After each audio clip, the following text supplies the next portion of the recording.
오늘 저녁 하나님의 말씀은 빌립보서 3장입니다. 사도 바울이 로마 감옥 안에서 쓴 빌립보 교회를 향한 편지 빌립보서 3장 12절부터 보겠습니다.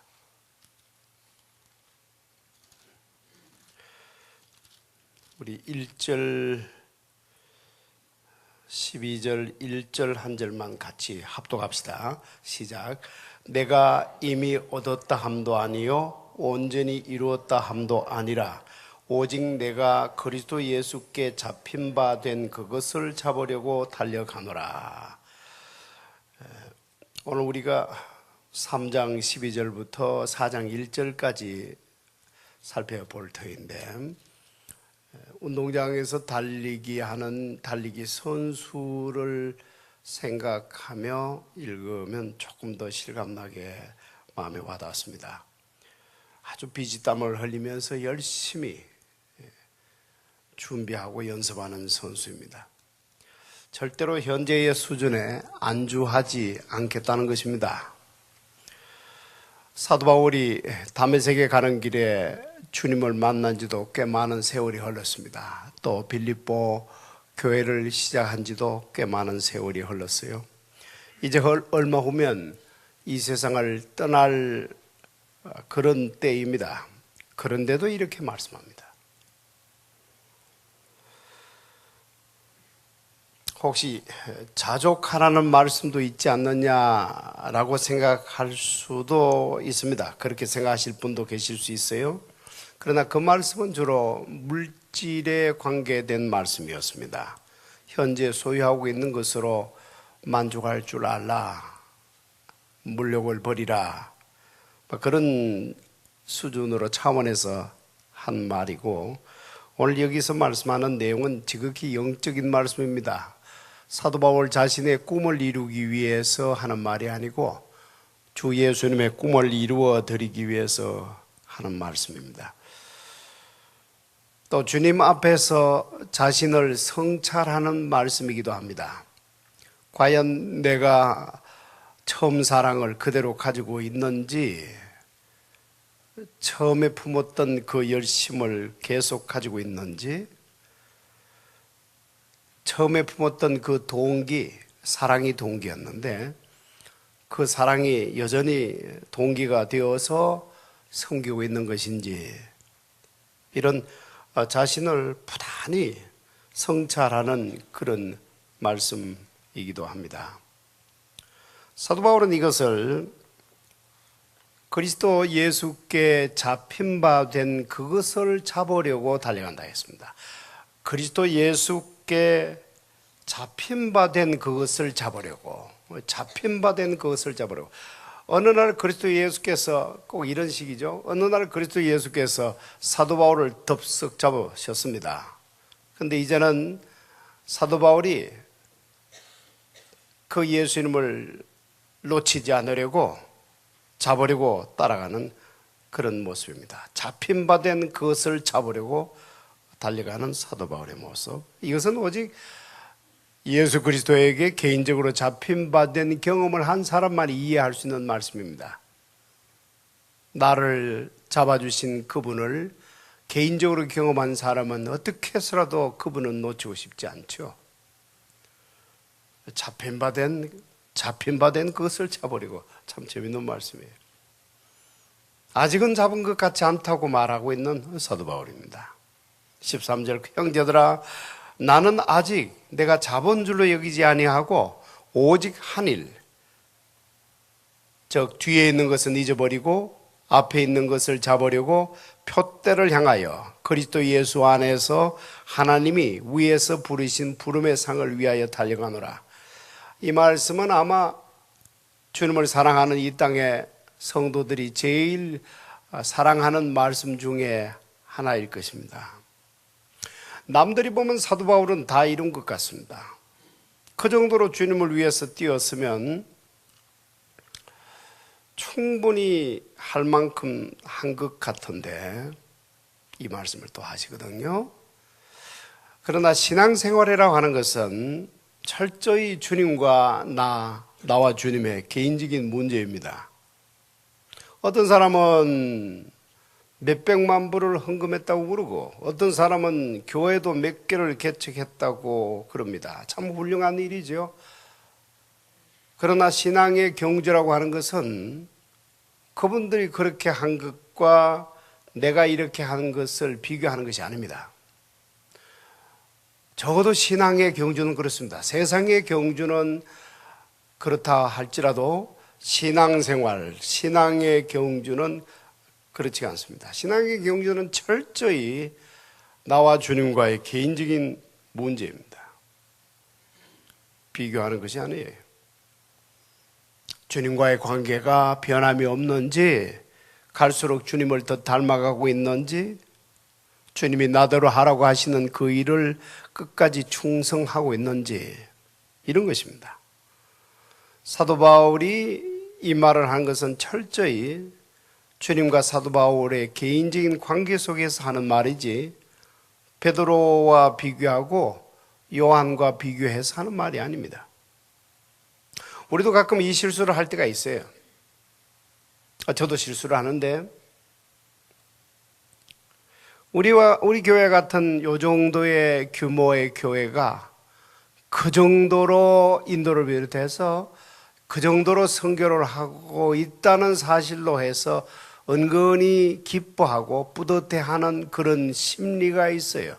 오늘 이 말씀을 보면서 이거 잘못됐구나 그런 깨달음을 주셨습니다. 주님이 기뻐하실 것 같지가 않아요.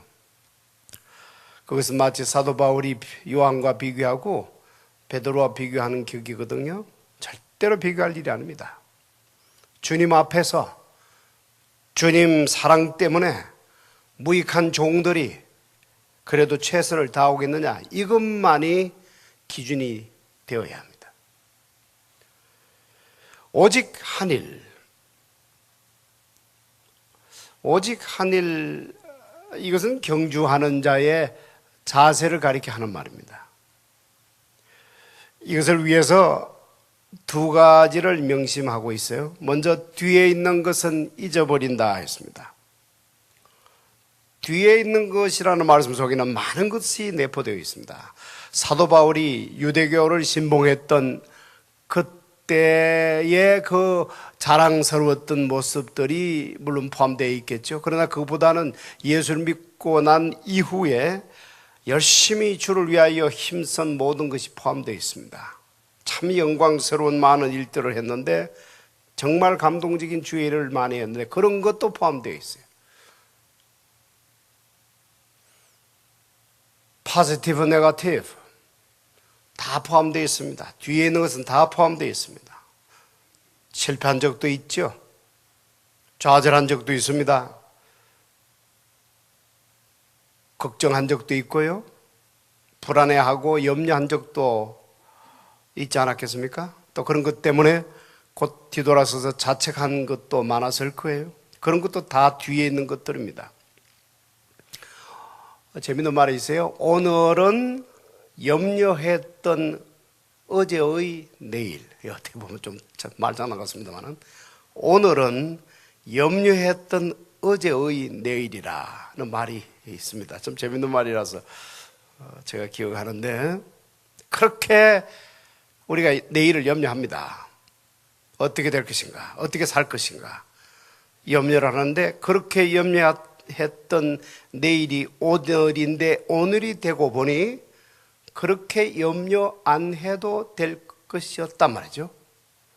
오늘은 염려했던 어제의 내일.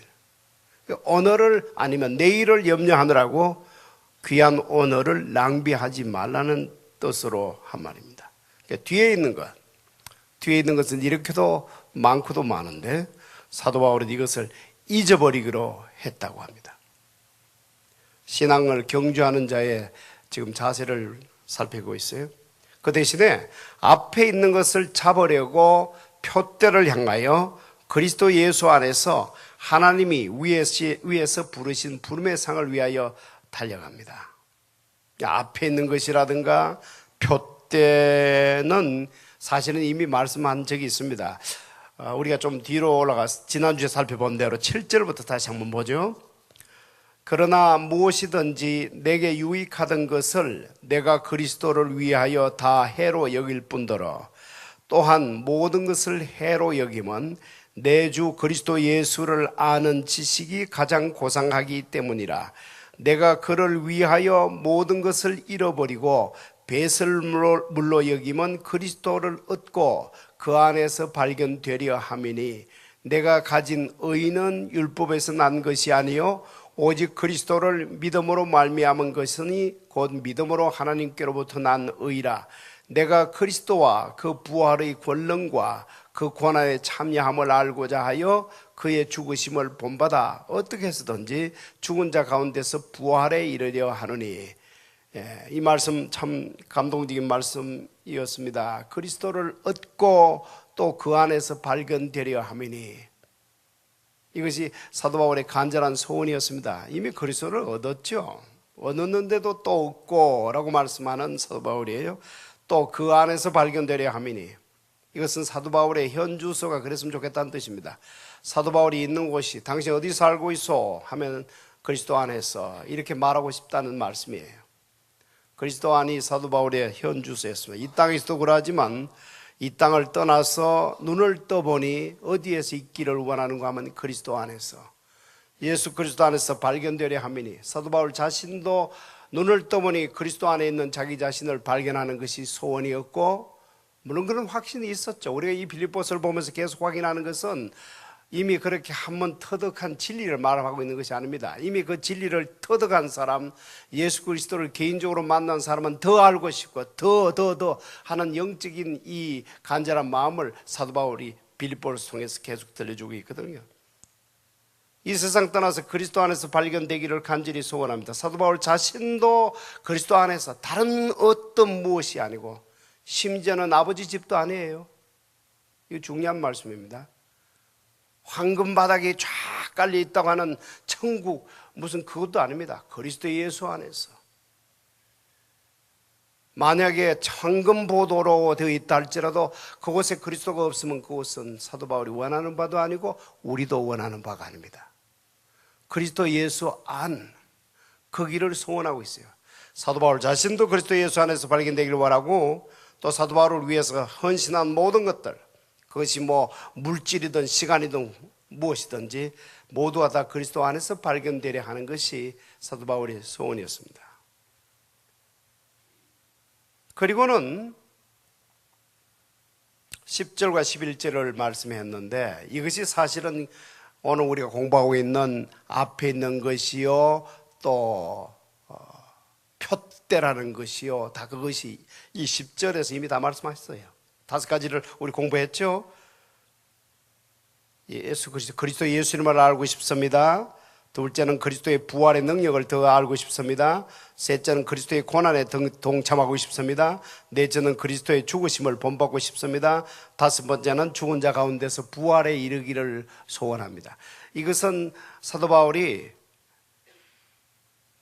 표대라고 하고 앞에 있는 것이라고도 하고 그것을 위하여 달려간다고 하는 그 내용을 좀 풀어놓은 것들입니다.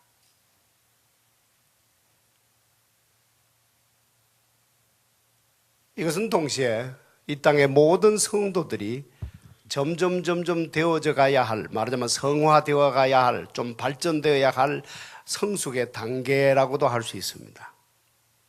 아마 지난번 말씀과 변화에서 나는 어느 단계에 있는가 놓고 여러 좋은 말씀들 많이 나누었을 것으로 보는데, 이것이 바로 사도 바울의 표대예요. 또 앞에 있는 것들입니다. 그리고 이것이 바로 하나님이 위에서 부르신 부름의 상이기도 합니다. 표대를 향하여 달려가노라. 앞만 보고 달려가겠다는 말씀이죠. 경주장에서 앞만 보고 달려가는. 이것은 경마장에서 말을 그렇게 한다는군요. 제가 직접 보지는 못했습니다만 앞만 딱 똑바로 보고 갈 수 있도록 양쪽에 이렇게 가리개로 막는다고 하더군요. 눈 양쪽을. 그래서 앞만 보고 달려갈 수 있도록. 참 가르치는 바가 있죠. 우리도 좀 그랬으면 좋겠어요. 앞만 보고 달려갈 수 있도록. 그런데 이 말씀 보면은 13절에서는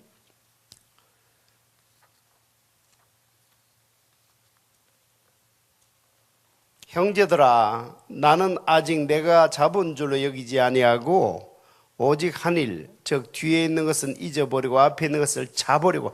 이 잡는다는 말씀이 있고 14절에서 표대를 향하여 그리스도 예수 안에서 하나님이 위에서 부르신 부름의 상을 위하여 달려가노라.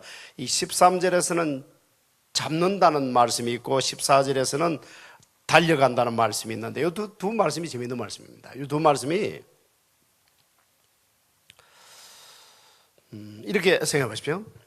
지금 달리기를 하는데 두 팔을 딱 묶어 놓고 달리는 것과 두 팔을 풀어서 마음껏 휘저으면서 달리는 것과 당연히 후자가 더 쉽게 달릴 수 있는 길이고 또 쉽게 지치지 않게 달릴 수 있는 길이고 또 오래 달릴 수 있는 길이 되겠죠. 이걸 지금 말씀하고 있어요. 앞으로 쭉쭉 뻗는 모습을 지금 상상해 보십시오. 그래서 사실은 이 말씀도 이 원뜻으로 보면요, 잡으려고 하는 이 동사가 더 강한 동사예요. 이게 원에는 이제 강한 동사가 있고 약한 동사가 있는데 두 팔을 뻗어서 휘젓는 이 동작이 훨씬 더 강한 동사가 되어 있어요. 그렇게 두 다리로 달리는 것보다 두 팔을 내뻗는 그 동작이 더 중요하다는 그런 뜻이에요. 앞에 있는 것을 잡으려고 잡으려고 하는 이 동작이 있어야 그 다음에 두 다리로 계속 달릴 수 있다는 그런 뜻이에요. 이게 바로 우리 신앙을 경주하는 동기를 말씀하는 것입니다. 이것이 동기가 되어야 원동력이 되어야 다른 박질을 끝까지 힘있게 할 수가 있습니다. 하나님을 위해서 부르신 부름의 상, 이거 잡으려고 손을 내밀어 뻗는 이 동작. 그러니까 저나 여러분이나 오늘 이 말씀을 공부하면서 하나님이 나도 부르셨다는 이 믿음이 회복이 되어야 합니다. 사도 바울 공부하러 온 거 아니죠. 사도 바울 구경하러 우리가 온 것이 아닙니다. 사도 바울을 통해서 우리도 이 믿음을 회복하고 싶어서 이 자리에 온 거예요. 하나님이 나를 위해서 부르셨다는 믿음을 회복하시기 바랍니다. 이것은요, 죄송하지만 저도 어떻게 해드릴 수 없고 어느 누구도 어떻게 해드릴 수가 없어요. 여러분 자신이 신실하신 하나님 안에서 앞에서 여러분 자신이 쟁취하셔야 돼요. 이 믿음은 하나님이 나 누구누구도 부르셨다, 하나님이 나에게도 부름의 상을 준비하고 계시다, 이것은요 여러분 개인이 하셔야 돼요. 여러분 스스로 오늘 이 공부를 하면서 사도 바울을 구경하는 것이 아니고 사도 바울을 통하여 나를 사랑하시는 내 주님께서 나에게도 들려주시려고 오늘 이 자리에 부르셨다는 것을 믿으시고 확고하게 믿어버리십시오. 하나님이 여러분을 부르셨습니다. 하나님이 여러분 모두에게도 개개인적으로 부름의 상을 준비하고 계십니다.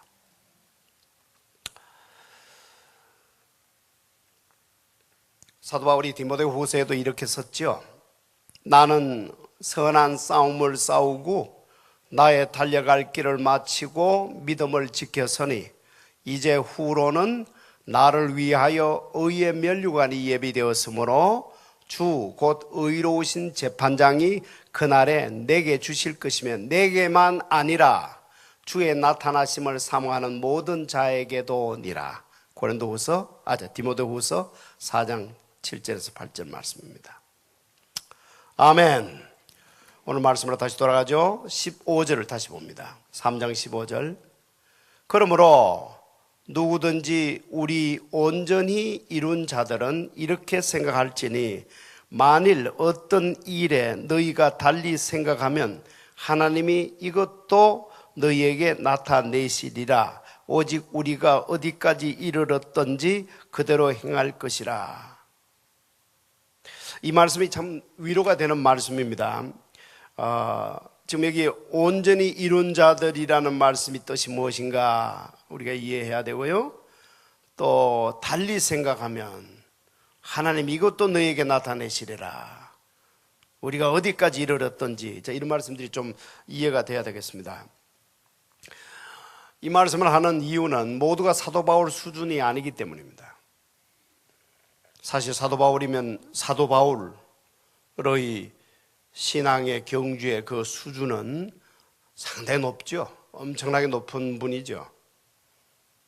이제 여기서 누구든지 우리 온전히 이룬 자들이라는 말씀은 완전해진 자들이라는 뜻은 전혀 아닙니다. 예수 믿어서 어렵게 된 자들이라는 뜻입니다. 여전히 부족해요. 여전히 부끄럽습니다. 그러나 주님께서 그 피로 나를 사주신 것을 믿겠습니다 라고 고백하는 사람들을 두고 하는 말입니다. 다른 말로 하면 아직은 많이 미숙한 상태에 있습니다. 그러다 보니 서로 다른 생각을 가질 수도 있습니다. 이제 이 빌립보를 향한 편지인데 우리 다음 주에 들어가 보면 알겠지만 다른 의견 때문에 서로 충돌하는 내용을 또 보게 될 거예요. 그러나 사도 바울이 들려주는 오늘 이 말씀은 그럴 수도 있지라는 말씀이에요. 그럴 수도 있다. 하나님이 결국 깨닫게 해주실 것이니 너무 심각하게 생각하지 말라 하는 말씀을 미리 하는 것입니다. 그저 각자의 믿음의 분량 또는 그 수준에서 최선을 다하면 된다는 뜻입니다. 비유컨대 뭐와 같은 거면 오렌지 나무에 달려있는 오렌지와 같습니다. 같은 오렌지 나무라도 뭐 감도 그렇고 그렇죠. 익은 것은 노랗게 물들어 있는데 아직 초록색 그대로 유지하고 있는 그런 열매도 있지 않습니까? 같은 나무인데도 그렇게 다른 것처럼 우리 같이 신앙 공동체를 이루어도 당연히 그렇죠. 아직은 초록색인 사람도 있고 벌써 노랗게 익은 사람도 있지요. 그러나 이 말씀은 그 나무에 붙어 있기만 하면 초록색 오렌지도 노랗게 익은 오렌지가 될 날이 올 것이라는 말씀이에요. 농부 되신 우리 아버지께서 그렇게 해 주실 것입니다. 17절 말씀, 형제들아 너희는 함께 나를 본받으라. 그리고 너희가 우리를 본받은 것처럼 그와 같이 행하는 자들을 눈여겨보라. 나를 본받으라 라고 사도 바울이 말씀합니다. 얼핏 들으면 이 말씀을 어떻게 이렇게 하실 수 있을까 싶습니다. 사실 누가 감히 나를 본받으라 할 수 있겠어요? 또 사도 바울은 이렇게 말할 수 있을지 몰라도 나는 이렇게 말 못한다는 것이 아마 저와 여러분 많은 분들이 공감하는 말이 될 거예요. 그러나 12절에서 사도 바울은 이미 고백한 바가 있습니다. 내가 이미 얻었다 함도 아니요 온전히 이루었다 함도 아니라. 이 말씀을 보면 사도 바울은 거의 대부분 거의 완전에 이르렀기 때문에 이 말씀을 한 것은 아닌 것이 분명하죠.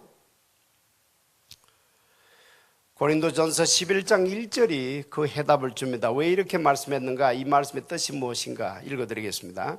내가 그리스도를 본받는 자가 된 것 같이 너희는 나를 본받으라. 사도 바울이 아니에요. 사도 바울 자신을 본받으라는 말씀이 아닙니다. 그리스도를 본받으려고 기를 쓰고 애를 쓰는 사도 바울의 그 태도를 본받으라는 말씀이에요. 미국 사람 100명 중에 82명이 현재 자기가 모시고 있는 상관을 믿을 수 없다라는 통계를 제가 본 적이 있습니다. 오히려 자신이 약하고 부끄러운 모습을 그대로 드러내는 상관을 더 믿고 싶다라고 했더군요. 왜냐하면 그런 사람은 적어도 믿을 수는 있기 때문입니다. 약하고 부족하고 부끄러운 모습이라도 그렇기 때문에 더 예수님을 의지하려고 하고 더 예수님을 본받고 싶어하는 사람을 보면 사람들은 그 사람에게 마음이 끌립니다. 그런 사람은 따르고 싶고요, 본받고 싶어합니다. 사도 바울이 말하는 나를 본받으라 하는 말씀은 그런 뜻입니다.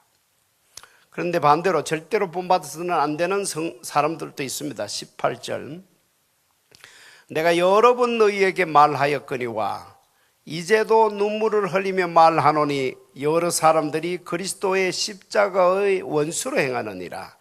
그들의 마침은 멸망이요 그들의 신은 배요 그 영광은 그들의 부끄러움에 있고 땅의 일을 생각하는 자라. 이런 사람은 본받지 말아야 합니다. 그들은 십자가의 원수들입니다. 그들의 결국은 멸망이고 그들의 모든 사역 동기는 자기 배를 채우기 위한 것뿐이고, 그렇기 때문에 이 땅에서 잘 사는 것이 주관심입니다. 근데 이 사람들이 빌립보 교회 안에 있었다는 것이 중요합니다. 동기가 아주 잘못된 사람들입니다. 제가 본 데는 이 사람들은 바로 그 율법주의자들인 것 같습니다. 예수 믿는 사람들이었어요. 다 은혜로 시작했지만 결국 은혜가 고갈이 되었을 때에 행위주의자로 돌아서고 만 것입니다. 자신이 받은 할례는 받아야 한다 하는 자신의 행위에 큰 방점을 큰 비중을 두었던, 큰 강조를 했던 사람들입니다. 그리고 거짓 교사들이 되고 말았는데, 문제는 이 거짓 교사들이 사람들을 자기 쪽으로 모았다는 데에 있습니다. 자기 가르침에 대한 주장이 세다 보니까 이렇게 된 것입니다. 이 주장이 센 거 참 안 좋아요. 이 주장이 세게 되면 그리스도의 십자가의 원수, 친구가 아닌 원수가 될 가능성이 커집니다. 아무리 중생한 사람이라도 이 자기 주장을 포기할 줄 알아야 합니다. 자기 주장을 포기할 줄 모르면 자기 주장을 동조해 줄 사람들을 모으려는 그런 마음이 생깁니다. 그런 사람이 하나둘 생기게 되면 결국은 그 사람들은 십자가의 친구가 아니고 십자가의 원수들이 되고 맙니다. 그렇기 때문에 항상 동기입니다. 내 마음 안에 동기. 이 동기가 제일 중요합니다. 왜 나는 이 일을 하는가? 왜 나는 이 봉사를 하는가? 주님을 위해서인가? 아니면 나를 위해서인가? 항상 점검해야 합니다. 20절. 그러나 우리의 시민권은, 우리라는 사람이 있죠? 그들에 비해서. 우리의 시민권은, 우리 20절과 21절 같이 한번 합도하죠. 시작. 그러나 우리의 시민권은 하늘에 있는지라 거기로부터 구원하는 자, 곧 주 예수 그리스도를 기다리노니 그는 만물을 자기에게 복종하게 하실 수 있는 자의 역사로 우리의 낮은 몸을 자기 영광의 몸의 형체와 같이 변하게 하시리라. 이 20절에서 기다리노니, 기다린다는 말씀이 또 재밌는 말씀입니다. 이 원뜻이요, 기다린다는 이 원뜻이 우리말로 하면 학수고대한다는 뜻입니다. 여러분 학수 아세요? 학수, 이학수, 학수가 사람 이름이 아니에요. 학의 머리라는 뜻이죠. 얼마나 멀리 보고 기다렸는지 목을 너무 빼다 보니까 저 길어져 버린 거예요. 그래서 학수가 된 겁니다. 학수고대. 무엇을 학수고대하는 것입니까? 주님이 다시 오시는 것을. 우리의 시민권은 하늘에 있는지라 거기로부터 구원하는 자 곧 주 예수 그리스도를 학수고대하노니.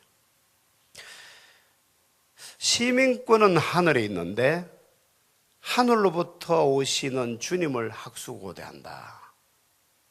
이 말씀을 조금 우리 생각해 봅시다. 시민권이 하늘나라에 있다는 말씀은 거기가 제일 좋다는 말씀이죠. 거기가 천배 만배 이 미국보다 낫다는 뜻이고 로마보다 낫다는 뜻인데, 그런데 이 말씀을 처음 보는 사람은 이렇게도 물을 수 있습니다. 그렇게 좋은 시민권이 하늘나라에 있는데 왜 또 거기서부터 오시는 분을 기다리느냐, 이런 질문이 있을 수 있죠. 사실 주님이 오시지 않아도 돼요. 주님이 오시지 않아도 우리 천국 가서 눈 뜨게 될 것 여러분 다 아시죠? 하나님이 약속하셨으니까. 예수 믿으면, 그러다가 죽으면 천사를 보내주셔서 우리를 옹위하고 우리를 받들어 낙원에서 눈을 뜨게 해주실 것을 주님은 십자가에 달리셔서까지 약속해 주셨습니다. 그런데도 주님이 오시는 것을 학수고대하네.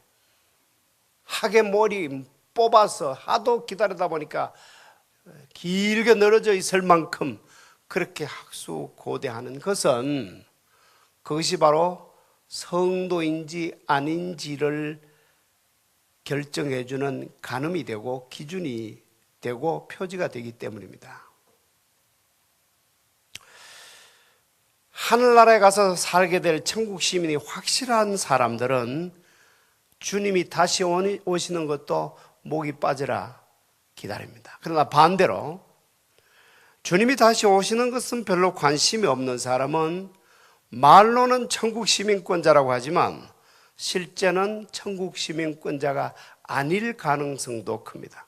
물론 우리가 늘 뜨겁게 신앙을 유지할 수는 없죠. 저는 지금 본질을 말씀드리고 있습니다. 우리의 신앙이라는 것이 식을 때도 있고 좀 뜨거워질 때도 있고 하는 것이기 때문에 그걸 두고 지금 이 말씀을 드리는 것이 아니고, 어떤 사람은 보면 근본적으로 바탕이 주님의 다시 오시는 것에 대해서는 별로 그렇게 관심이 없는 사람들이 있어요. 실제로요, 주님 다시 오시는 것을 별로 가르치지 않는 곳도 있답니다. 그런 데도 많습니다. 이 땅에서 어떻게 살아갈 것인가, 이 땅에서 어떻게 하면서 그것을 더 많이 가르치다 보니까 주님이 다시 오시는 것에 대해서는 별로 가르치지 않는 것도 대단히 많습니다.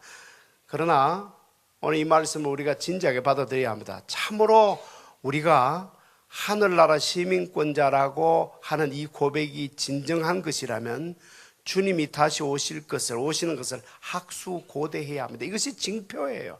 이것이 바로 사인입니다. 이게 바로 표지예요. 주님이 다시 오시는 가르침, 주님이 다시 오시는 것에 관한 가르침은 여러분 다 아시다시피 성경 곳곳에서 우리가 발견할 수가 있죠. 도적같이 임하신다는 말씀 우리가 알고 있습니다. 예고치 않은 그 시간에, 전혀 뜻밖의 시간에 주님이 다시 오신다고 주님께서도 말씀하셨고 많은 사도들도 잇따라 말씀을 했죠. 데살로니가 4장, 전서 4장 같은 곳에서는 먼저 죽은 자들이, 주님이 다시 오시는 그때에 먼저 죽은 자들이 무덤에서 일어나 공중으로 들림을 받게 되고, 이어서 그때 산 성도들도 모두 들림을 받게 될 것을 말씀을 합니다.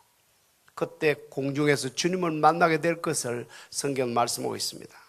바로 그때 오늘 말씀은 주님께서 우리 몸을 변화시켜 주실 것이라고 말씀합니다. 21절을 다시 보면, 그는 만물을 자기에게 복종하게 하실 수 있는 자의 역사로 우리의 낮은 몸을 자기 영광의 몸의 형체와 같이 변하게 하시리라. 우리의 낮은 몸과 주님의 영광의 몸을 나란히 놓고 비교, 대조해 보십시오. 우리는 이 말씀을 이해할 수는 없습니다. 우리의 몸은 좀 알겠는데 주님의 영광의 몸은 우리는 좀 아직은 이해를 못하겠어요. 물론 주님의 제자들 가운데는 변화산에서 적어도 3사람은 주님의 변화된 그 영광의 몸을 본 적도 있습니다. 그 제자들이 본 것을 바탕으로 해서 우리가 그저 상상만 좀 할 뿐이죠. 주님의 변화되셨던 그 영광의 몸은 그런 것이었던가 하고 상상을 할 뿐입니다. 이것을, 우리 몸을 옷으로 비유하면 많이 좀 도움을 받을 수가 있어요. 옷이라고 하는 것이 어떻습니까? 옷이라고 하는 것은 항상 우리 몸이 있는 그 환경에 우리 몸이 적응할 수 있도록 만들어지죠. 그래서 추운 겨울에는 동복을 입고 더운 여름에는 하복을 입죠. 이 옷이라고 하는 것은 항상 우리들에게 맞춰줍니다. 어저스트가 될 수 있도록 그렇게 맞춰주죠. 깊은 바닷속에 들어가면 잠수복을 입어야 하고, 저 우주 밖으로 나가면 우주복을 입어야 하고, 항상 옷은 우리를 그 환경 속에 적응될 수 있도록, 맞을 수 있도록 그렇게 디자인되어 있죠. 마찬가지로 천국에 가게 되면, 하늘나라에 가게 되면 그 하늘나라 환경에 우리가 맞을 수 있도록 새 옷을 입혀주시는데, 이 옷에 대해서는 고린도후서 5장에서도 말씀합니다. 만일 땅에 있는 우리의 장막집이 무너지면, 쉽게 말해서 우리가 죽으면 이런 뜻이에요. 하나님께서 지으신 집, 곧 손으로 지은 것이 아니요 하늘에 있는 영원한 집이 우리에게 있는 줄 아느니라. 그 이 영원한 집이 바로 우리가 덧입게 될 하늘나라라고 하는 환경에서 해전은 잠수복, 우주에는 우주복 이런 식으로 또는 방화, 소방관들은 방화복 다 옷이 다르죠. 하늘나라라고 하는 새 환경에서 입게 될 새로운 옷을 분명하게 고린도후서 5장에서 말씀하고 있어요. 이런 몸으로 우리를 변화시켜 주시는데 이 몸에 관해서는 슬쩍 변화산에서 새 제자들에게만 우리 주님이 슬쩍 보여주셨을 뿐입니다. 그것도 감사하죠. 그것도 참 감사한 일입니다. 오늘 또 이 말씀을 그 말씀을 하신단 말이죠. 21절 다시 보면 그는 만물을 자기에게 복종하게 하실 수 있는 자의 역사로 우리의 낮은 몸을 자기 영광의 몸의 형체와 같이 변하게 하시리라. 낮은 몸, 우리들의 낮은 몸에 관해서는 각자가 그냥 상상 내지는 이해하도록 하십시다. 몸도 다 다르실 거니까. 낮은 몸의 의미가 얼마나 크겠어요. 툭 하면 감기 잘 걸리는 몸에서부터 시작해서 웬만큼에서는 저항이 있는 저항력이 큰 그런 육체적인 의미로 될 수 있겠고 또는 마음으로도 이해할 수 있겠죠. 너무나 쉽게 시험 들고 너무나 참 악에 잘 물들기 쉬운 또는 너무너무 잘 무너지는 흙덩어리로 이해할 수 있고 여러 가지로 낮은 몸은 생각할 수 있겠죠.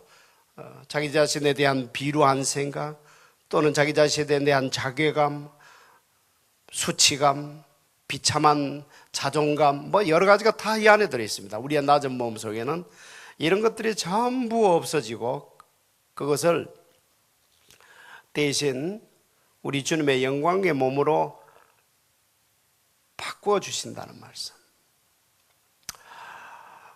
여러분 이 말씀을 그저 우리가 묵상하면서 지금 사도 바울이 빌립보 감옥 안에 갇혀 계셨는데 참 이 말씀을 들려주는 사도 바울을 또 상상하는 거죠.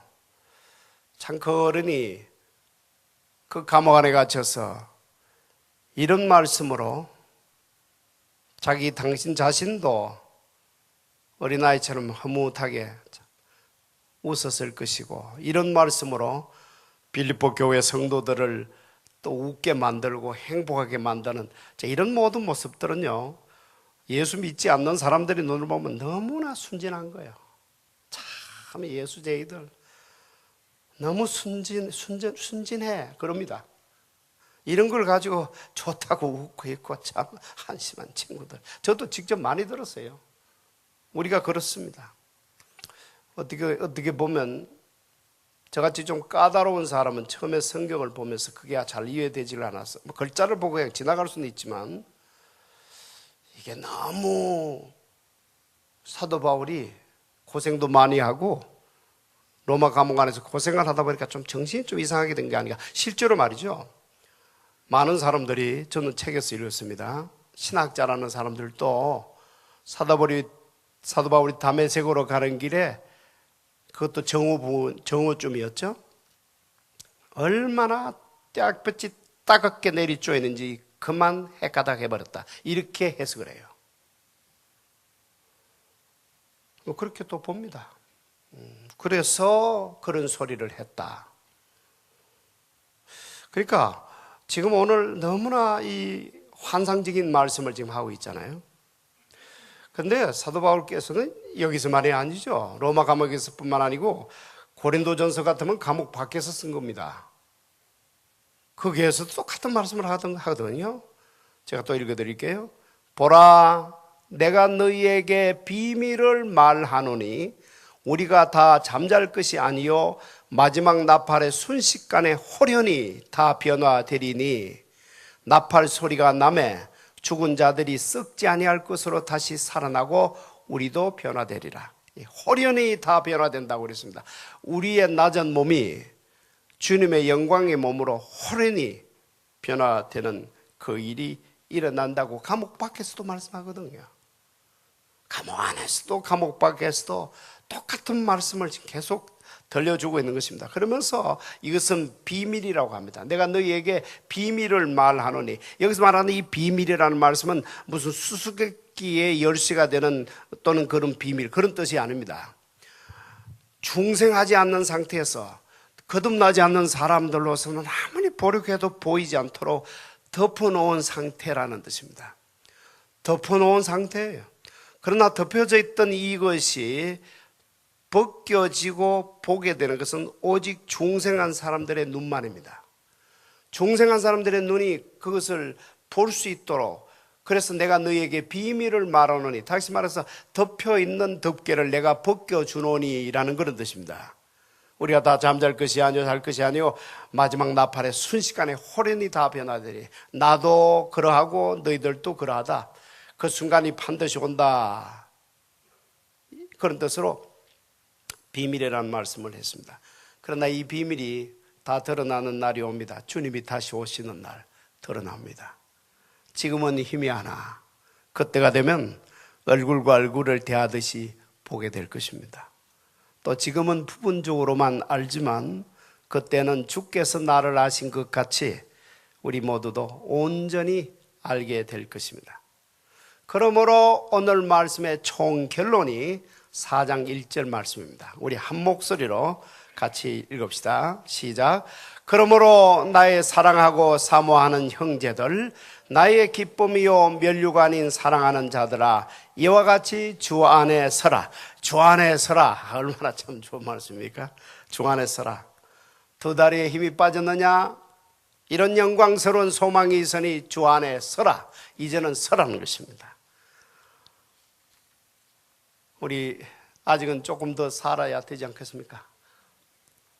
아직은 조금이라도 달려갈 길이, 그것이 기도든 뭐든 봉사든 무엇이든, 그래도 주님을 섬길 시간이 조금은 더 있다고 생각이 되시면 오늘 이 말씀을 받으시고 힘을 얻으시고 다시 일어서시길 바랍니다. 일어선 그 발로 조금은 더 달려보시기 바랍니다. 조금만 더 달려도 돼요. 달릴 수 있을 만큼만 달리면 됩니다. 비교는 아니라고 그랬죠. 사도 바울이 베드로와 요한을 비교해서 오늘 이 말씀한 것이 아니라고 말씀드렸습니다. 사랑하는 주님 앞에서 감사한 마음으로 영광의 몸으로 변화될 그날을 상상하면서 어떤 것이든 주님의 일을 끝까지 잘 감당하는 여러분 모두가 되시기를 바랍니다. 이 말씀 너무 좋아서 제가 큰 소리로 한번 더 읽도록 하겠습니다. 그러므로 나의 사랑하고 사모하는 형제들, 나의 기쁨이요 면류관인 사랑하는 자들아, 이와 같이 주 안에 서라. 아멘.